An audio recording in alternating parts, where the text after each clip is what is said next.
Oke, oke. Gimana? Oke, aman. Aman, gimana? Ya, Mas Budiman, hari ini kan ulang tahunnya Pak Prabowo yang 72 mungkin. ya. Bisa disampaikan harapannya buat Pak Prabowo. Pak Prabowo Subianto ini adalah orang yang saya kenal sebagai orang yang punya rasa respek pada kawan dan lawan. Respek itu ditujukan bahwa beliau itu percaya pada loyalitas, menghargai kawan dan menghargai lawan. Dan saya senang ketika saya bertemu dengan Pak Prabowo pada 18 Juli sampai sekarang saya melihat bahwa beliau respek pada saya. Apapun posisi saya, bahkan sekarang setelah saya jadi warga negara biasa tanpa berpartai pun beliau masih tetap respek, dan itu karena memang beliau punya sifat fairness ya, fair ya.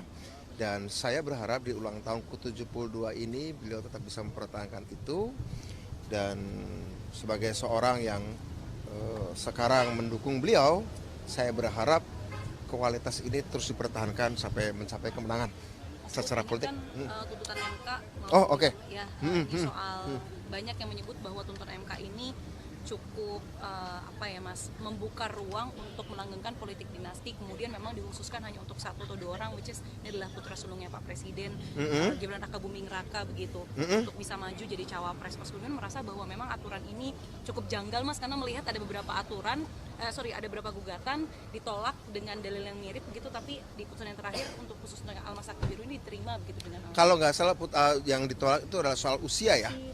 Yang soal ditolak adalah usia, kemudian diterima adalah soal pengalaman sebagai sebagai kepala daerah.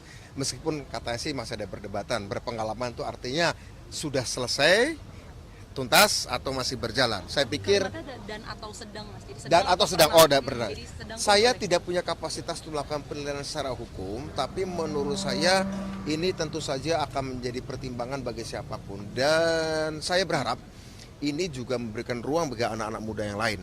Saya tahu bahwa ada yang pro kontra menyampaikan pada saya, tapi saya pikir pro kontra ini akan menjadi pertimbangan oleh Pak Prabowo Subianto dari masyarakat, baik itu kelas menengah, kelas bawah. Tapi saya pikir saya sebagai warga negara yang taat konstitusi, dan MK adalah Mahkamah Konstitusi yang keputusannya mengacu pada konstitusi kita, tidak dalam posisi saya pertanyakan.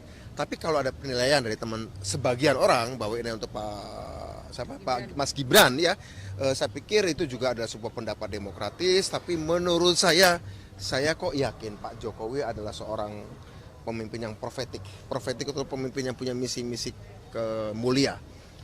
Saya yakin beliau bukanlah orang yang akan memanfaatkan kemudahan-mudahan atau peluang-peluang itu yang disediakan oleh konstitusi, karena toh pada akhirnya dikembali kepada entah Pak Prabowo kah, entah Mas Ganjar kah, atau mungkin kalau Pak Anies kan udah dengan Caimin, atau mungkin who knows, kita nggak tahu juga.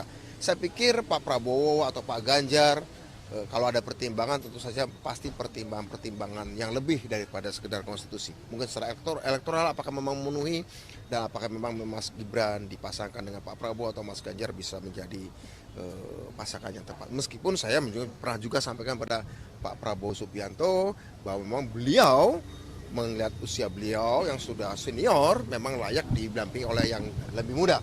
Apakah jauh lebih muda atau setengah lebih muda, saya pikir posisi itu boleh saya katakan prerogatifnya Pak Prabowo. Saya pernah ngobrol dengan Pak Prabowo tentang ini jauh sebelum putusan MK. Beliau mengatakan meskipun itu adalah prerogatif saya, tapi akan saya konsultasikan dengan partai-partai politik. Kemudian ketika saya bertanya bagaimana tentang Pak Jokowi ya bagi beliau kan mentor ya. Namanya mentor itu memberi masukan tapi bukan menentukan. Yang menentukan adalah Pak Prabowo Subianto sendiri atau mungkin Mas Ganjar. Tapi kalau ini konteksnya Pak Prabowo, saya pikir kita tahu bahwa Pak Mas Gibran ya, kita jangan lupa Mas Gibran masih PDI Perjuangan ya. Saya kan sudah enggak ya. Saya sudah enggak. Jadi by regulation, per regulasi, dilihat dari regulasi, tentu Pak Mas Gibran dalam hal ini ya berarti Pak Prabowo kan harus, kalau memang Pak Prabowo mau ngambil Pak Gibran, bukan tanya pada bapaknya, tanya pada ketua umum partainya Ibu Megawati Soekarno Putri.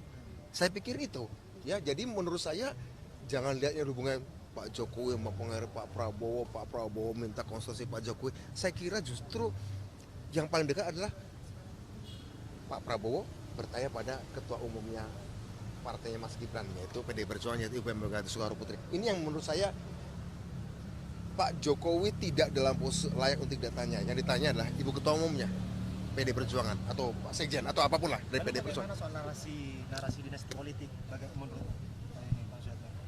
Bang Begini, kalau soal kita bicara klan politik ya, klan politik banyak juga di negara-negara demokrasi lain. Ada di Amerika Serikat, ada the Bush family, ada namanya the Kennedys, ada namanya the Bush, segala macam.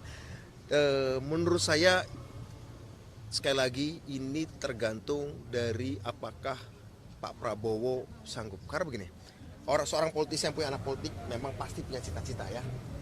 Tapi ingat, Mas Gibran secara politik lebih terikat pada Ibu Megawati Soekarno Putri ketimbang Pak Jokowi. Ya tidaknya justru tergantung negosiasi Pak Prabowo dan Ibu Megawati Soekarno Putri. Saya kira itu, ya itu harus catatan bagi Pak Prabowo. Berarti sanggupnya itu soal komunikasi antara sama Ibu Iya, karena beliau kan Mas Gibran kan kadernya PDI Perjuangan ya. Oke, lanjut.